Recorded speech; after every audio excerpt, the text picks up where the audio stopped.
Hi, I'm Yasmin Rashid. When I was a young university student at Duke University, I was so excited at the prospect of graduating and moving to the city and starting my career. Like many of you would probably start your first job or your first career experience in cities.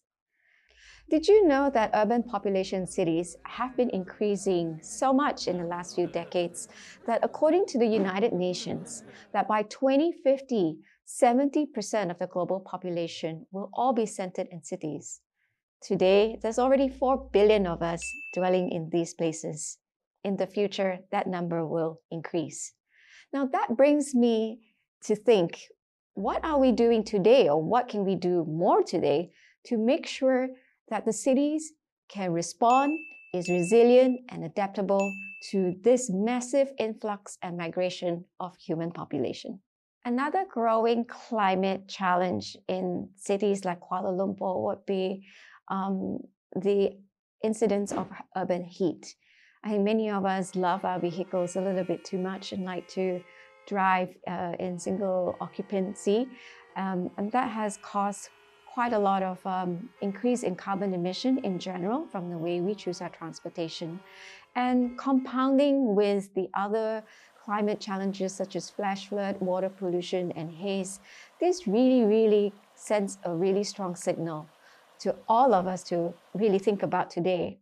What does it take for us to now build city spaces, buildings, infrastructure that is able to respond to such climate threats?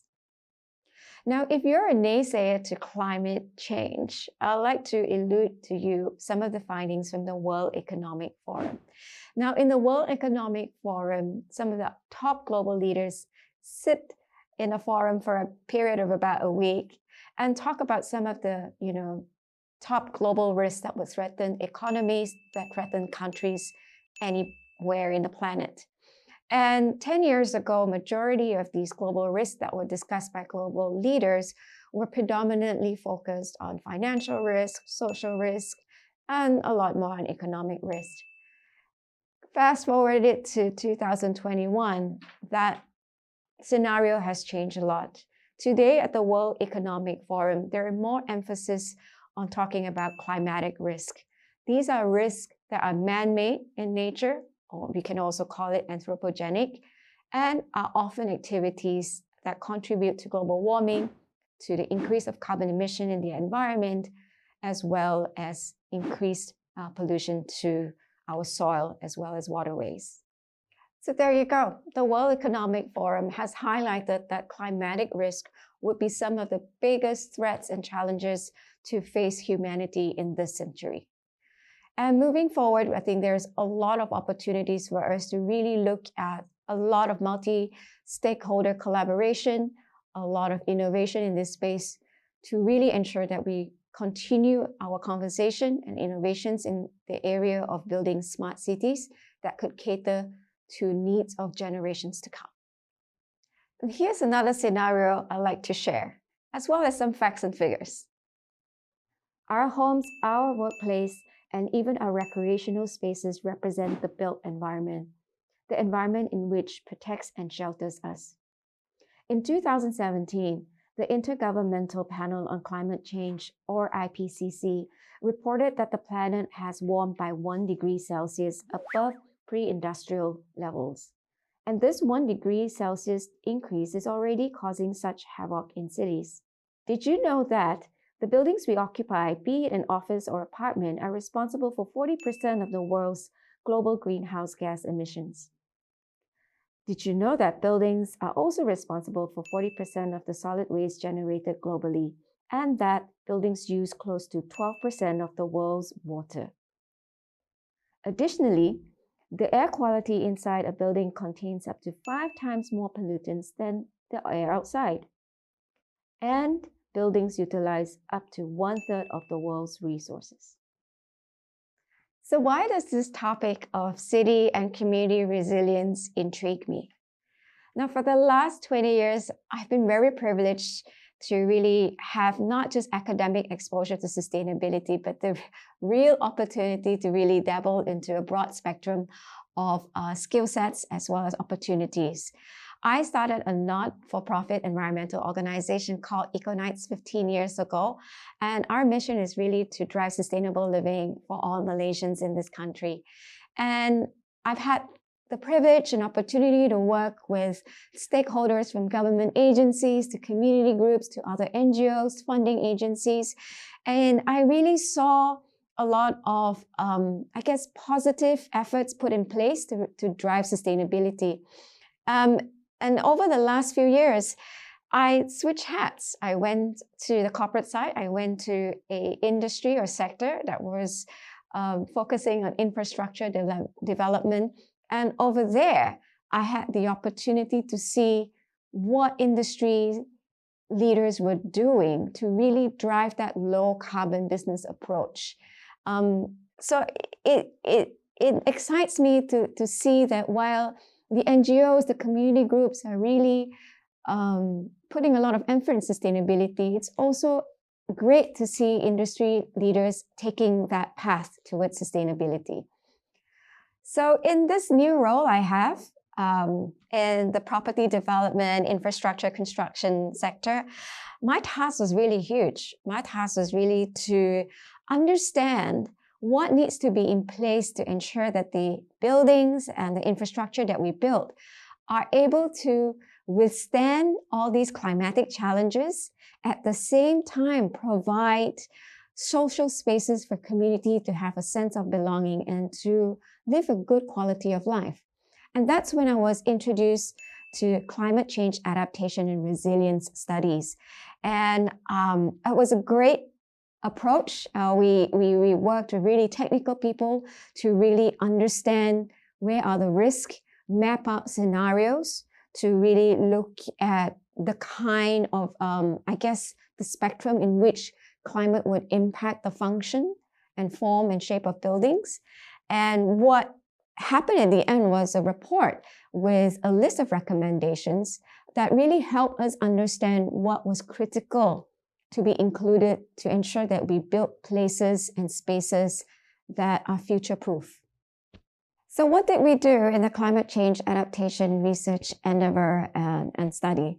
The first step was to really do an assessment of the place that we were, the precinct or the district that we were going to develop, and to understand key climate change impacts that were going to affect the development. These were flash floods, urban heat, air pollution, as well as water scarcity or water availability.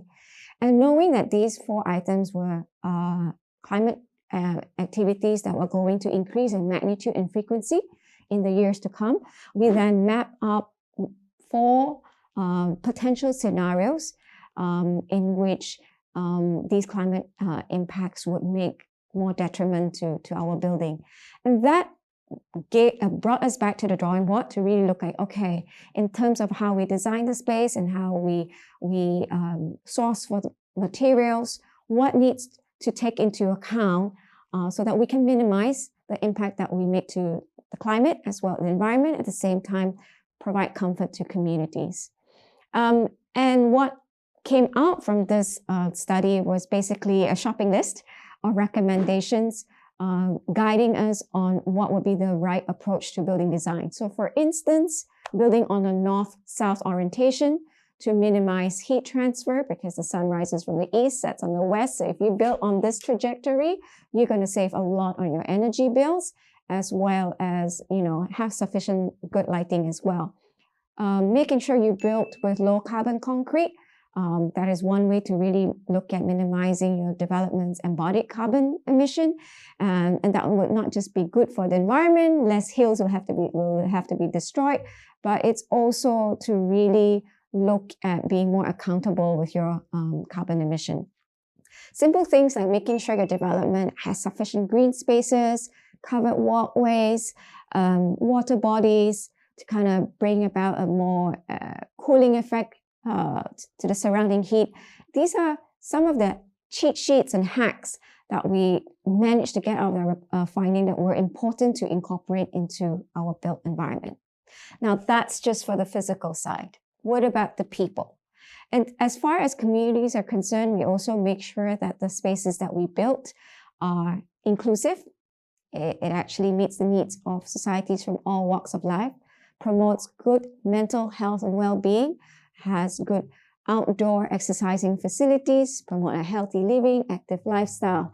And those, together with the built environment, form some of the efforts that we have in place to ensure that in this precinct that we're developing, we not just take into account the resilience of the structures, but also the resilience of the people that will occupy the space. Looking ahead and based on my experience working on the Climate Change Adaptation and Resilience Project in my workspace, I feel very hopeful that there are industry leaders out there today that are really taking that serious path to ensure that the spaces and buildings and infrastructure that they build are really resilient and adaptable to climatic events and changes. If you're listening to this, I think this topic is of utmost importance to you because no matter where you will be in the future or who you aspire to be, each and every one of us have a very critical role to play in ensuring that we build future-proof cities and therefore future-proof our lives into the future. If you're with the government, do check policies, look at integration of environmental and climatic risk into all your planning and development work, and ensure that policies are updated to ensure that we actually factor in the need of communities, their livelihood, in this such trying times with so much climatic changes. If you're a student, study this.